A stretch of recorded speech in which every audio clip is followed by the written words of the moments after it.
Welcome to our channel the channel for movies.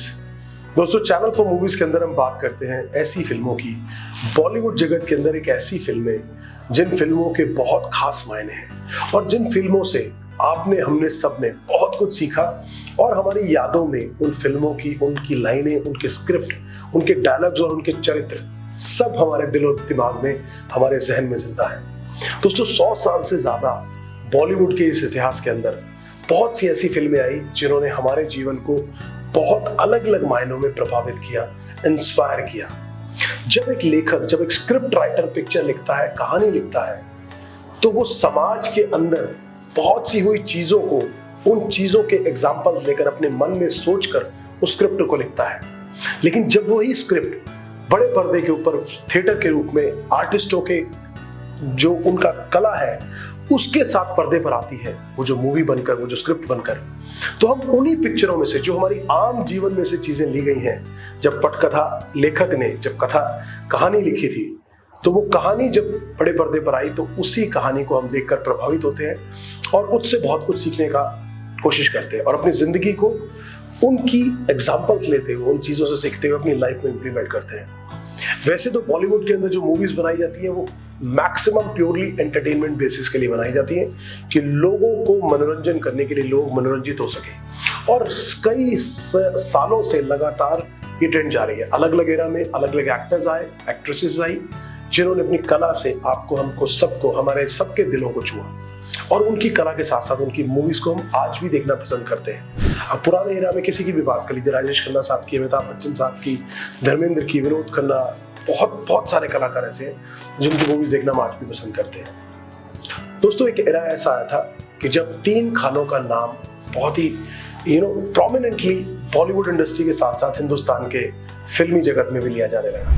वो 3 खान थे, SRK यानी कि शाहरुख खान, जिसको दूसरे जो खान थे जिनको प्यार से लोग भाईजान बुलाते हैं, दैट इज सलमान खान, और तीसरे हैं द परफेक्शनिस्ट आमिर खान। तो दोस्तों, इन तीनों खानों के अंदर अपने अपने जो सेगमेंट्स हैं, जिस तरह की ये मूवीज बनाते हैं, इनके अंदर अपने अपने तरह का एक अलग कॉम्पिटेंस लेवल और इनकी खासियत है। हमने पिछले अपने एक एपिसोड के अंदर हमने चैनल फॉर मूवीज के अंदर बात की थी हिंदुस्तान की सबसे बड़ी रोमांटिक फिल्म की, और वो थी DDLJ। तो हमने शाहरुख खान साहब की जर्नी के बारे में बात की थी। तो दोस्तों, आज हम बात करेंगे एक ऐसी मूवी के बारे में जो शायद मुझे लगता है कि आज भी और आने वाले समय में सभी पेरेंट्स को, सभी माँ बाप को अपने बच्चों को दिखानी चाहिए। एक ऐसी मूवी जिसमें बहुत कुछ है सीखने के लिए। आज अपने जीवन के लिए जो लोग बढ़ना चाहते हैं, पढ़ना चाहते हैं, जिंदगी में कामयाब होना चाहते हैं, उन सब के लिए कुछ ना कुछ इस मूवी में है। दोस्तों, हम बात कर रहे हैं एक ऐसे डायरेक्टर की जिसने शुरुआत की थी अपने डायरेक्टर की, अपने निर्देशन की जो करियर की, मुन्ना भाई MBBS के साथ। मुन्ना भाई MBBS जो संजय दत्त साहब के साथ फिल्म बनाई थी, उसमें ग्रेसी सिंह ने एक्टिंग की थी, as an actress Gracy Singh ने उसमें रोल किया था, और उस पिक्चर के डायरेक्टर थे राजकुमार हिरानी। जी हाँ, यही नाम था उस निर्देशक का, उस डायरेक्टर का, जिन्होंने अपने कला के एक्टिंग करियर की, निर्देशक करियर की शुरुआत की थी। उसके बाद उन्होंने जितनी भी फिल्में बनाई वो लगातार एक के बाद एक सुपरहिट रही। आप लगे रहो मुन्ना भाई की बात कर लीजिए, और जितनी मूवीज भी उनके बाद उन्होंने बनाई। एक इसी कड़ी के अंदर राजकुमार हिरानी ने 2009 के अंदर एक ऐसी बेहतरीन मूवी हिंदुस्तान को, बॉलीवुड इंडस्ट्री को दी, जिसने हिंदुस्तान के साथ साथ विदेशों में भी इसके चाहने वालों ने एक आवाज में कहा, what a fantastic movie it is. जी हाँ, 3 इडियट्स नाम था इस मूवी का। बेहद शानदार अभिनय, उन चरित्रों का बेहद शानदार किरदार, एक एक डायलॉग आज भी हमारे जहन में जिंदा है। दोस्तों, 2009 के अंदर बनाई गई ये पिक्चर जिसका नाम था 3 इडियट्स। कॉलेज से शुरू होती है कहानी, 3 दोस्तों की कहानी। उन 3 दोस्तों के किरदार निभाए थे 3 अभिनेताओं ने। जो पहला सबसे इंपॉर्टेंट कैरेक्टर था वो प्ले किया था आमिर खान साहब ने। आमिर खान जो कि इंजीनियरिंग कॉलेज के अंदर पढ़ने जाते हैं, इंजीनियरिंग के लिए, और उस कॉलेज का नाम था IEC। जी हाँ, आमिर खान साहब ने जो चरित्र प्ले किया था उसका नाम था रणछोड़ दास श्यामल दास चांचड़। और पिक्चर के अंत आते आते तक उन्होंने पार एक्सेलेंस अचीव करते हुए उस पिक्चर के अंदर उनका नाम बदलता है। वो कहानी इसके अंदर है कि नाम क्यों बदलता है। वो अंत में जब उनका नाम जो आता है वो बनता है फुनसुक वांगडू। और फुनसुक वांगडू जब हम नाम लेते हैं तो जहन में एक छवि उभरती है कि एक्सेलेंस, पार एक्सेलेंस का नाम है फुनसुक वांगडू। वो इस पिक्चर में दर्शाया गया। आमिर खान साहब के साथ दो दोस्तों की और कहानी थी। उनके कैरेक्टर्स प्ले किए थे आर माधवन ने। आर माधवन जिनका इस पिक्चर के अंदर नाम था फरहान कुरैशी, और दूसरा कैरेक्टर या दूसरे दोस्त जो आमिर खान साहब के साथ इसमें थे वो थे शर्मन जोशी, और शर्मन जोशी का नाम था राजू रस्तोगी। फरहान कुरैशी जो कि एक मिडिल क्लास फैमिली बैकग्राउंड से आते हैं, फोटोग्राफी उनका पैशन था, लेकिन अपने माँ बाप की इच्छाओं को पूरा करने के लिए इंजीनियरिंग कॉलेज में दाखिला लेते हैं। तीसरे चरित्र को निभाया था शर्मन जोशी ने, जिनके चरित्र का नाम था राजू रस्तोगी। राजू रस्तोगी एक बेहद ही मामूली से गरीब परिवार से संबंध रखते हैं, जिन्होंने मेहनत करके स्कॉलरशिप के तौर पर आईसी के अंदर एडमिशन मिला। तीनों का बैकग्राउंड अलग अलग, लेकिन तीनों का सपना एक, कि जिंदगी के अंदर कामयाबी हासिल करनी और इंजीनियर बनना। आमिर खान साहब ने जो कैरेक्टर प्ले किया था उसके अंदर एक खास बात थी कि आज भी हम ये सोचते हैं कि जो बच्चा दिन में 24 घंटे में से लगातार 12 घंटे पढ़ाई करता है वही जिंदगी में या किसी भी करियर को अपनाता है, उसमें कामयाब होता है। लेकिन आमिर खान साहब ने वो स्टीरियोटाइप करियर, वो स्टीरियोटाइप पढ़ाई के तरीके को इस पिक्चर के अंदर तोड़ा। एक अल्लड़ सा लड़का, हर वक्त मस्करी करने वाला, क्लासरूम से जरा बाहर रहने वाला लड़का कैसे पार एक्सीलेंस को अचीव करता है, कैसे वो आईईसी का टॉपर बनता है, 3 साल उस इंजीनियरिंग कॉलेज के अंदर टॉप करता है। तो दोस्तों इस बात से आमिर खान साहब के इस चरित्र ने साबित किया था कि जरूरत होती है जुनून की। अगर आप किसी काम को शिद्दत से करना चाहते हैं, वो शाहरुख खान साहब का डायलॉग है ओम शांति ओम का, कि अगर आप किसी काम को शिद्दत से करना चाहते हैं तो पूरी कायनात उसको मिलाने में आपसे लग जाती है। तो आमिर खान साहब ने उस डायलॉग को दिखाया, उस चरित्र के अंदर दिखाया कि वो भले ही इंजीनियरिंग के लिए थे, इसीलिए उस कॉलेज में इंजीनियरिंग के लिए आए थे। दूसरा कैरेक्टर प्ले किया था फरहान कुरैशी का आर माधवन ने। आर माधवन जो कि शुरू से फोटोग्राफर बनना चाहते थे और विदेश में जाके एक बड़े फेमस फोटोग्राफर आंद्रेस तोवान के पास जाकर फोटोग्राफी सीखना चाहते थे, लेकिन उनके माँ बाप के चलते, उनकी इच्छाओं के चलते उन्होंने इंजीनियरिंग में दाखिला लिया। लेकिन इस पिक्चर में दिखाते हैं कि किस तरह से बीच में ही जब आमिर खान उनको ये रियलाइज कराते हैं कि अपने दिल की सुनो, जो आपका दिल कहता है एक बार वो करो। अगर आप हार भी गए, अगर आप फेल भी हो गए, तो आपको ये लगेगा कि आपने वो काम किया जिसके लिए आप बने थे, जिस काम के लिए आपको दिल ने कहा था। तो फरहान कुरैशी ने वो कैरेक्टर प्ले किया था, और अंत में इस पिक्चर में दिखाया गया कि एक वो फेमस फोटोग्राफर बनकर किस तरह से अपनी जर्नी को सक्सेसफुल जर्नी में बदलते हैं। और तीसरा कैरेक्टर था राजू रस्तोगी, और उसके अंदर ये दिखाया गया कि राजू रस्तोगी जो कि एक निम्न मध्यम वर्गीय परिवार से थे, हमेशा वो पूजा पाठ में लगे रहते, घंटियां बजाते रहते, धूप जलाते रहते, दिए बत्ती जलाते रहते, सिर्फ इस वजह से कि भगवान उनकी सुन लेगा और उसको रास्ता दिखाएगा। तो दोस्तों जी हाँ, यहाँ पर भी आमिर खान साहब उनको रास्ता दिखाते हैं कि वो भगवान आपके अंदर है, आपके जज्बे में है, आपके जुनून में है। एक ऐसा इंसिडेंट इस पिक्चर में होता है जो राजू रस्तोगी की पूरी जर्नी को बदल देता है। जब वो तीनों लोग मस्ती मजाक में कॉलेज के कैंपस के अंदर, यूनिवर्सिटी कैंपस के अंदर ड्रिंक करते हैं, और इस पिक्चर के अंदर एक सबसे महत्वपूर्ण किरदार प्ले किया था बोमन ईरानी साहब ने, जिस कैरेक्टर का नाम था वीरू सहस्त्रबुद्धि। जी हाँ, ये था उनका पूरा नाम, लेकिन आमिर खान साहब ने इसी नाम को एक शानदार नाम में बदलते हुए उनको निकनेम दिया था और नाम दिया था वायरस। जी हाँ, यही नाम था बोमन ईरानी साहब के इस कैरेक्टर का, वायरस, जो कि आमिर खान साहब ने उनको इस पिक्चर में दिया था। तो वो इंसिडेंट जब तीनों दोस्ती मस्ती मजाक में ड्रिंक करने के बाद जाकर अपने डीन के, यूनिवर्सिटी के डीन के गेट के ऊपर कुछ ऐसा करते हैं कि जिसके बाद उनके ऊपर डिसिप्लिनरी एक्शन होता है, और बोमन ईरानी साहब राजू रस्तोगी को बुलाकर कहते हैं कि आप इस बात का पूरा ब्लेम आमिर खान साहब के ऊपर डाल दीजिए कि ये सब उनके कहने पर आपने किया था, तो मैं आपको माफ कर दूंगा, क्योंकि आपकी पारिवारिक स्थिति ऐसी नहीं कि आप यहां से निकाले जाना अफोर्ड कर सके। तो राजू रस्तोगी अपने दोस्ती को तवज्जो देते हुए कि उस आमिर खान साहब के साथ दोस्ती थी, वो ऐसा ना करके बल्कि उस खिड़की से छलांग लगा देते हैं, जो कि बोमन ईरानी साहब के ऑफिस के कैंपस का ऑफिस कैबिन का जो ऑफिस कैबिन था। लेकिन इतनी बड़ी घटना होने के बाद भी राजू रस्तोगी को आमिर खान साहब, फरहान कुरैशी जो कि आर माधवन, और वीरू सहस्त्रबुद्धि की हम बात करें तो उनकी बेटी का कैरेक्टर प्ले किया था करीना कपूर ने। करीना कपूर ने प्ले किया था प्रिया सहस्त्रबुद्धि। वो एक डॉक्टर होती हैं, और वो भी आमिर खान साहब और आमिर खान साहब और फरहान कुरैशी यानी कि आर माधवन के साथ मिलकर राजू रस्तोगी का ट्रीटमेंट करती हैं उस हॉस्पिटल के अंदर।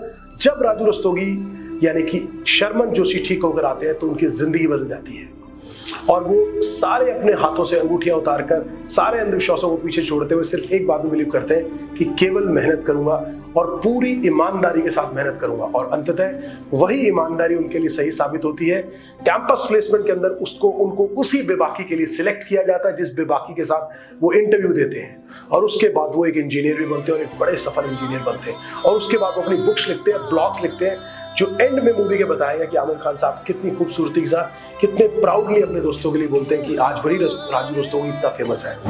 दोस्तों, इस पिक्चर के अंदर एक और कैरेक्टर था जो ओमी वैद्यन ने प्ले किया था, आर रामलिंगन का कैरेक्टर प्ले किया था।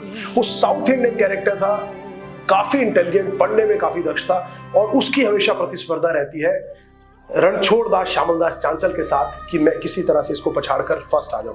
बट एट दी एंड हमने पिक्चर के अंदर देखा कि उस जर्नी के अंदर आमिर खान साहब फर्स्ट आते हैं पूरी यूनिवर्सिटी के अंदर, और हम बात करें ओमी वैद्यन के जो चरित्र के, वो चरित्र इतना मशहूर हुआ था उस पिक्चर के दौरान, जिस स्लैंग में जिस तरह से ओमी वैद्यन ने वो कैरेक्टर प्ले किया था, उनके एक एक चरित्र, उनके एक एक डायलॉग आज भी लोगों के जहन में जिंदा है।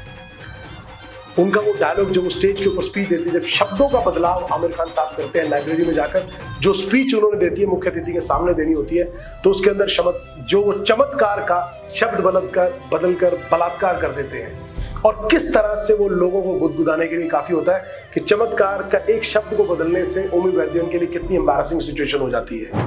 तो दोस्तों, वो जो पिक्चर के अंदर परिदृश्य फिल्माए गए थे, वो एक एक चीज आज हमको सिखाने वाली है। एक सबसे अच्छी बात इस पिक्चर की, दोस्तों, कहा जाता है ना कि जिंदगी में कुछ भी हो जाए लेकिन अपने आप को स्टेबल रखिए, अपने आप को शांत रखिए। आमिर खान साहब ने हमें एक मंत्र दिया था इस पिक्चर में, all is well, all is well. तो जिंदगी में दोस्तों, जब भी कोई बड़ी से बड़ी सिचुएशन आए, बस इसको याद रखिए, इस मंत्र को याद रखिए, ऑल इज वेल, बस सब ठीक हो जाएगा।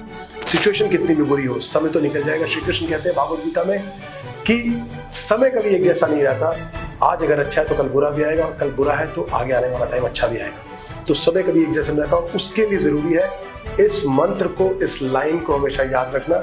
जीवन में कुछ भी हो जाए, just keep on saying all is well. तो जी हाँ दोस्तों, ये उस पिक्चर का बड़ा शानदार एक ऐसा स्लोगन था जो उस पिक्चर का हम लोगों के दिलों में आज तक जिंदा है। तीन दोस्तों की कहानी ये दर्शाती है कि आप अलग अलग भूमिका में हो सकते हैं, आप अलग अलग फैमिली बैकग्राउंड से हो सकते हैं, आपके सपने अलग हो सकते हैं, पर अगर आपकी सोच एक है, आपका प्यार, आपका भाव एक दूसरे के लिए एक है, तो आप अपने दोस्तों को भी मोटिवेट कर सकते हैं और उनको भी जिंदगी में आगे बढ़ने के लिए प्रेरित कर सकते हैं। थ्री इडियट्स आज जिंदगी में ना जाने कितनी चीजों को साबित करती है। एक और खूबसूरत डायलॉग, इस पिक्चर के अंदर दो बातें और खूबसूरत थी। वीरू सहस्त्रबुद्धि यानी कि बोमन ईरानी साहब ने जो पिक्चर में कैरेक्टर प्ले किया था उस डीन का, वो हमेशा यहाँ पर अपने एक पेन रखते हैं, अपने ब्लेजर के अंदर एक पेन रखते हैं, हमेशा बोलते हैं कि वो एस्ट्रोनॉट पेन है। वो एस्ट्रोनॉट पेन उनको दिया था उनके डीन ने जब वो पढ़ा करते थे, और वो पार एक्सीलेंस के लिए उनको दिया गया था कि जब लोग एस्ट्रोनॉट्स ऊपर स्पेस में जाते हैं तो वो किसी भी एंगल, किसी भी शेप में, किसी भी जगह पर उस पेन के थ्रू राइट कर सकते हैं, क्योंकि नॉर्मल पेन वहां नहीं चल सकता। नॉर्मल पेन को या पेंसिल को आप यूज नहीं कर सकते। That was an astronaut pen, और वो वीरू सहस्त्रबुद्धि को दिया था पार एक्सीलेंस के लिए। तो वीरू सहस्त्रबुद्धि यानी कि वायरस यानी कि बोमन ईरानी साहब इस पिक्चर में कहते हैं कि ये पेन मैं केवल उसी स्टूडेंट को दूंगा जो ये साबित कर देगा कि उसके अंदर मुझसे भी ज्यादा पार एक्सीलेंस लेवल अचीव करने की क्षमता और काबिलियत है। ये एस्ट्रोनॉट्स पेन है। स्पेस में फाउंटेन पेन, बॉल पेन कुछ नहीं चलता। तो लाखों डॉलर खर्च करने के बाद साइंटिस्ट ने ऐसा पेन इजाद किया जिससे कोई भी एंगल, कोई भी टेम्परेचर, जीरो ग्रेविटी में हम लिख सकते हैं। One day, when I was a student, the director of our institute called me. He said, "Veeru Sahasrabuddhe." I said, "Yes, sir. Come here." मैं डर गया. He showed me this pen. He said, "This is a symbol of excellence." और अंततः दोस्तों, इस picture में दिखाया गया वीरू सहस्त्रबुद्धे की दूसरी डॉटर का कैरेक्टर प्ले किया था मोना सिंह ने, जो उनकी करीना कपूर की बहन का रोल प्ले किया था। जब उनकी एक ऐसी स्थिति के अंदर, जब उनकी बेबी की डिलीवरी होने वाली होती है, उस टाइम पे पूरे कैंपस में लाइट चली जाती है, फ्लड आ जाता है, गाड़ियां रुक जाती है, एम्बुलेंस नहीं पहुंच पाती, तो किस तरीके से एक कंप्यूटर की लाइट से और जो इन्वर्टर आमिर खान साहब ने वायरस के नाम से बनाया था, उस इन्वर्टर की लाइट से किस तरह से सक्शन पंप के थ्रू बेबी की डिलीवरी कराते हैं। और उसके बाद वीरू सहस्त्रबुद्धे बड़ी प्राउडली कहते हैं कि आप ये पेन लीजिए और यहां से चले जाइए। दोस्तों, जानते हैं इस बात का मतलब क्या है? That is called excellence. और आमिर खान साहब बार बार इस पिक्चर में बोलते हैं कि दोस्त एक्सीलेंस के पीछे भागो, कामयाबी के पीछे नहीं, कामयाबी तुम्हारे पीछे झक मार के आएगी। दैट वॉज एन एक्सीलेंस जो आमिर खान साहब के उस चरित्र ने इस पिक्चर में दर्शाया। दोस्तों क्या बात कही आमिर खान साहब ने आपके हम सबके जीवन के लिए। Three idiots it's a cult movie. आप अपनी जिंदगी में अपनाइए, परिवार के अपनाइए। आज आपके बच्चे जहां पढ़ रहे हो, जिस मॉल में रह रहे हो, जाइए और इस मूवी को दिखाइए। देखिए राजकुमार हिरानी साहब ने क्या कल्ट और ऐतिहासिक मूवी का डायरेक्शन किया है। आमिर खान साहब, फरहान कुरैशी, शर्मन जोशी, करीना कपूर, मोना सिंह, ओमी वैद्यन और बोमन ईरानी, एक एक चरित्र आपके दिल को छू लेगा। और आप इस पिक्चर को जब देख के उठेंगे, आप कितनी सारी यादें, कितने सारे मोमेंट्स, कितनी सारी सीख इस पिक्चर से लेके निकलेंगे। दोस्तों Three Idiots, we salute Bollywood industry, we salute all the star cast. Boman Irani साहब, आमिर खान साहब, Sharman Joshi, Farhan Qureshi, R Madhavan, Mona Singh, Kareena Kapoor, Omi Vaidya, hats off to you for producing, for making such a cult movie for Indian cinema. और जब तक हिंदुस्तान के इतिहास में फिल्मों की बात होती रहेगी, ऐसी मूवीज की जिन्होंने आपके हमारे सबके जीवन को प्रभावित किया, three idiots will be on the top of the rank. 2009 में ये पिक्चर बनी। इस पिक्चर की कुल लागत आई थी 46 करोड़ रुपए, 46 करोड़। और इस पिक्चर ने जो कमाई की थी वो 460 करोड़ थी। पर दोस्तों कमाई से ज्यादा जो सबसे महत्वपूर्ण बात है वो है लोगों के दिलों की, उनके मन को जीतने की कमाई। जो इस पिक्चर ने न जाने हजारों, करोड़ों, लाखों, करोड़ों लोगों के दिलों को छुआ, वो है असली कमाई थ्री इडियट्स की और राजकुमार हिरानी साहब की। Huge respect and a huge salute to the all the star cast of Three idiots.